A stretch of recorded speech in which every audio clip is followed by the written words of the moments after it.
I really like this particular lab because it shows you so much of what's going on with routing behind the scenes and seeing it hop by hop. And the real thing we're seeing right now is, of course, like I said, our pings still aren't going through, but our packets are leaving router 3. And the reason I was so enthused there at the beginning is that I'm really excited about what this is about to teach you because this is so important and it really differentiates regular network admins from world-class admins. And that is this: you can't just concentrate on one device. It's great to look at one router. If there's a particular issue, maybe with something you just configured and something went wrong, then yes, the problem is probably on the local router. But as a world-class network admin and as a CCNA, you can't look at one piece of the picture. You've got to look at the entire picture. So what the heck am I leading up to with this? Well, here's where we are right now. And we know the ping to 2222 is failing from router 3. But the thing is, it's not enough for router 3 to have a route to that network because it does, and the pings still aren't going through. The downstream router, in this case router 1, also has to have a path because right now if router 1 goes up and pings 2222, I mean nothing's going to happen. And we can go right up there and see that in action. And actually, let me do a debug first and then send ping.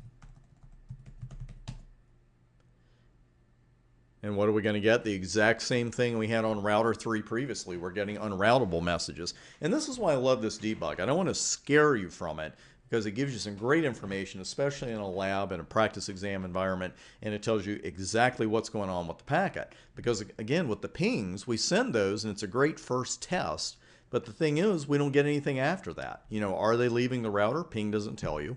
Are they unroutable downstream? Ping doesn't tell you. But debug IP packet really helps to give you this information. Now we got to have a way for router 1 to get packets to 2222. And ordinarily I would write a host default route in this situation as well, but we've already done that in a previous video. So what I'm actually going to do here is write a default static route, show you the syntax for that, show you what it looks like in the table. And let me do a quick show IP route here again, and you can see still the only route we have is a connected route. So I'm going to write a default static route here, and this is the kind of syntax. You know, you have to get over this when you first start studying Cisco technologies. But some of the commands just look funny. It's just no way around it. You know, you're looking at something that's like, look at all the zeros. Can that possibly be right? Well, we're going to have a lot of zeros in this IP route command because when you are configuring a default static route, you're still going to use the IP route command. You're going to use an IP route command for a host default, a regular default, static default like we're doing here, a regular static and then a static default. And you're also going to use it for floating static route, which we're going to write a couple sections from now. It's just for our default static route, this is going to look a lot different. And we're going to put all zeros. Remember, let me show you iOS help. This is our destination prefix. And the destination prefix is all zeros, and then so is the mask. And you still have to end it with either the local exit interface or the next hop IP address. I'm going to use 172.123.2. And that is it. And in case I had not mentioned this, we do have some options here that you'll see in later studies. But when you see that CR down here, stands for carriage return, which is a fancy way of saying enter. And that's just simply to indicate to you that what you have in here is a legal command. And notice up here, when I used iOS help to see the interface types and see the options at that point, you don't see a CR here because it's not a legal command yet. But we do have a legal command now with IP route. So I'll go ahead and hit carriage return and hit enter. And let's see what the routing table looks like now. Big difference here though in the code. We don't just have an S, we have an S asterisk. Anytime you see that little asterisk over there, whether it's next to an S or next to another letter, that is a candidate default route. And if it's the only candidate default route you have, that is your default route. So when you see S asterisk, that means someone has written a static default route on that router. And you'll also see this, gateway of last resort is, and there's the next hop IP address we put in, and it's going to say to network all zeros. Now, when we think of the word default in computing, what do we think of? We think of the first thing, right? Well, this is going to happen unless we change something. Default route sounds like the route that's going to be used first to some. And let me clear it up for you right now. The default static route, it really is what it says right here, the gateway of last resort. It's the last resort route.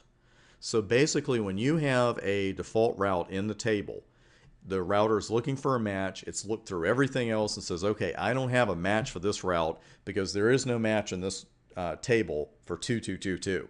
There's only one other entry anyway, and 172.12.123.0 is definitely not a match for 2222.